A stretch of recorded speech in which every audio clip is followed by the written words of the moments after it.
I shared Jesus with this guy, and you're like, what happened? He beat the crap out of me, and I never threw a punch.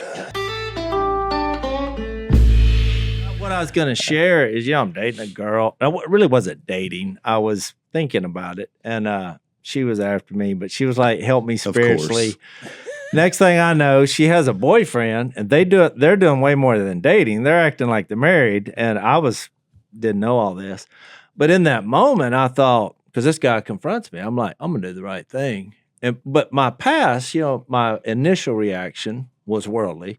But then I thought, no, I'm going to share Jesus with this guy. I don't care about this girl. I don't care about you.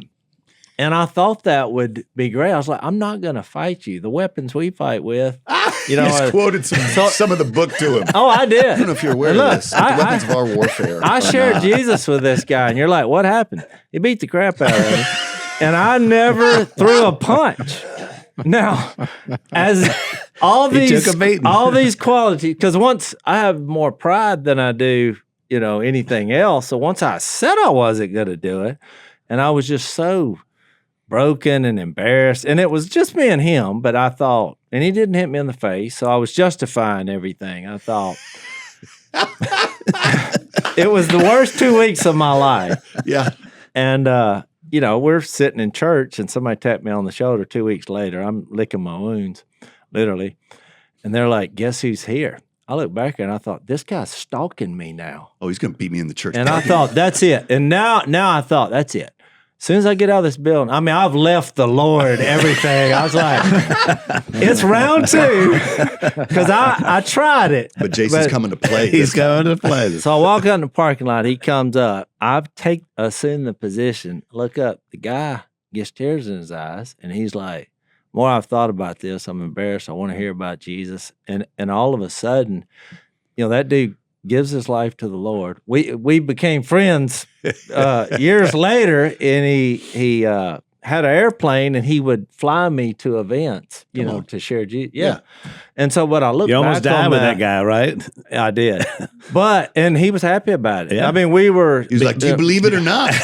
because of the earlier moment, he was confident. But in those, it just shows you how immature I was. And I did the right thing kind of for the wrong reason, but it was like, then I really saw the power of God in this. Yeah. And I thought, what we're in on can change your life, and it changes other people's life. That's right. It was a very It's so funny moment. you said that, told that story, because yesterday when I was sharing at the prison, I told about my moment, and the police officer that turned me around was there because a jealous husband I had been sleeping with his wife. I was a teenager, prodigal, and beat the crap out of me with a crowbar. And I said yesterday, and I deserved it. I deserved that and more, because that's where my life was. But I said I took that beating, and then I realized in that moment, sitting on that curb in Kenner, Louisiana, that if I stay here, I will die and I will go to hell. Yeah. That's where this is exactly where I'm at. You're at the bottom at this of moment, the barrel. I cannot get any lower. And that's when that police officer who believed the verses and made the most of every opportunity, he had one. And I was ready to listen. And he sent me home. He sent me back here. So I told that story yesterday, and this huge, big guy comes up, and he said, man, I really appreciate what you had to say. And I said, well, thank you. I said, I'm so glad you're here to hear it. He said, man, I'm glad you took that beating. And I was in the moment I thought, yeah, because what he meant, I guess, was, you took that beating and you were here to share it with me today. Yeah. And I'm blessed because of that. And I thought, man, isn't that what it's all about? Man, I'm glad you took that beating. I'm glad you took that beating. But it's funny. It's funny you think about where you started, Matt, with Hebrews 12. For the joy set before him, he endured the cross. And I think that's so connected to spiritual formation, becoming like Jesus. When I started college ministry in the town that you guys are in now, we actually live in North Carolina now, but we planted a church right on ULM campus. And I remember this moment of like, I don't think that the full gospel that we're presenting here is enough, because it was only about justification and not being healed progressively from the power that sin has over you. And I'm looking at a group of 70 college students, and I'm like, the message I was giving them was, come to Jesus and then grind it out for 80 years, and then one day you get to go to heaven. Yeah. So I had all kind of eschatological problems with that, but and hopefully you'll make it. Yeah, hopefully. And hopefully you'll make it. Yeah, you work grind hard it out. enough. Hopefully, yeah. But I didn't understand what is that joy that was set before him. You mentioned it was his love for us, but then we have a joy set before us as well. And I read a book by a guy named Desiring the Kingdom. I can't remember his name now.